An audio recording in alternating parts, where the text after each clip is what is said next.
महाभारत के दो ऐसे दासी पुत्र जो बेहद शक्तिशाली थे, लेकिन इन्होंने महाभारत के युद्ध में हिस्सा नहीं लिया। आखिर कौन थे ये दो शक्तिशाली दासी पुत्र? पहले नंबर पर कोई और नहीं बल्कि महात्मा विदुर हैं। दरअसल महाराज शांतनु से विवाह करने से पूर्व माता सत्यवती ने अपनी कुंवारी अवस्था में ऋषि पराशर के साथ समागम किया, जिससे उनको वेद व्यास नामक एक पुत्र की प्राप्ति हुई और आगे चलकर वेद व्यास से ही धृतराष्ट्र, पांडु और विदुर का जन्म हुआ। अब इसके पीछे भी एक दिलचस्प कहानी है।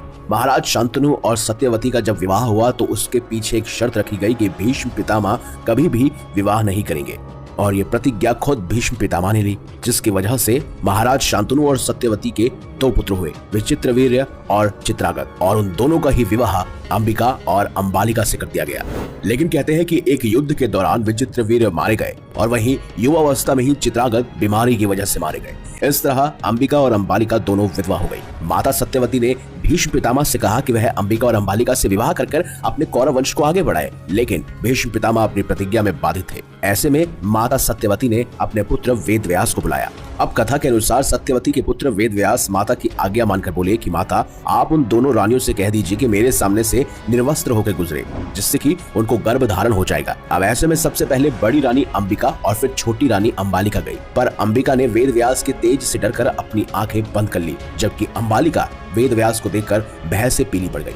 वेद व्यास लौटकर माता से बोले, माता, अंबिका को बड़ा तेजस्वी पुत्र होगा, किंतु नेत्र बंद करने के दोष के कारण वो अंधा होगा, जबकि अंबालिका के गर्भ से पांडु रोग से ग्रसित पुत्र पैदा होगा। अब यह जानकर माता सत्यवती ने बड़ी रानी अंबिका को पुनः वेद व्यास के पास जाने का आदेश दिया। इस बार बड़ी रानी ने स्वयं ना जाकर अपनी दासी को वेद व्यास के पास भेज दिया। दासी बिना किसी संकोच के वेद व्यास के सामने से गुजरी और इस बार वेद व्यास ने माता सत्यवती के पास आकर कहा, माते, इस दासी के गर्भ से वेद वेदांत में परंपरागत अत्यंत निधिवान पुत्र उत्पन्न होगा। और इतना कहकर वेद व्यास तपस्या के लिए चले गए। अंबिका से धृतराष्ट्र की प्राप्ति हुई, अंबालिका से पांडु की और उस दासी से विदुर का जन्म हुआ, लेकिन फिर भी उन्हें कौरव कहा जाने लगा। कहते हैं जब महाभारत का युद्ध होने वाला था तब उस समय विदुर ने भी कई बार धृतराष्ट्र साथ ही कौरवों को समझाने की कोशिश की थी कि वह सुलह का रास्ता अपना ले, लेकिन फिर भी युद्ध हुआ। तो ऐसे में उन्होंने किसी भी पक्ष का साथ देने का मनाही की और महाभारत के युद्ध में हिस्सा नहीं लिया, क्योंकि उनका मानना था कि समस्या का समाधान युद्ध से नहीं बल्कि बुद्धिमता से होना चाहिए। लेकिन अब बात करते हैं महाभारत के दूसरे दासी पुत्र की। वो कोई और नहीं बल्कि युयुत्सु था। गांधारी के पुत्रों को कौरव पुत्र कहा गया, लेकिन उनमें से एक भी कौरववंशी नहीं था। धृतराष्ट्र और गांधारी के 100 पुत्र हुए और एक पुत्री हुई, जिन्हें कौरव कहा जाता है।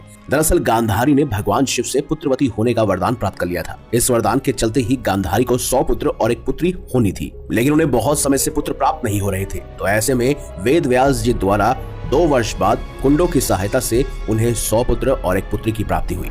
साथ ही उनकी पुत्री का नाम दुश्शाला था।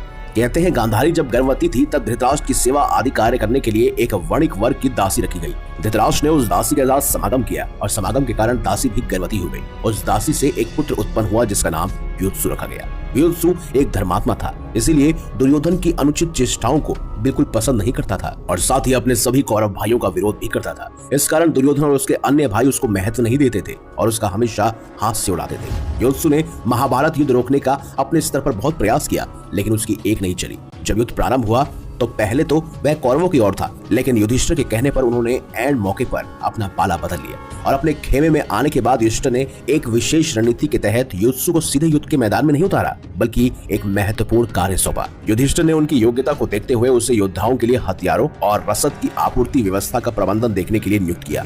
कहते हैं युयुत्सु ने भी अपने बड़े भाई युधिष्ठिर की बातों को माना और अपने इस दायित्व को बड़ी जिम्मेदारी के साथ निभाया और अभावों के बावजूद पांडव पक्ष को हथियारों और रसद की कमी नहीं होने दी। सभी पांडव भाई ये भी जानते थे कि अगर युयुत्सु को रणभूमि में उतारा गया तो कहीं न कहीं कौरव सबसे पहले युयुत्सु का ही वध करेंगे और वो चाहते थे कि युयुत्सु धर्म की तरफ है, इसलिए उसका वध ना हो।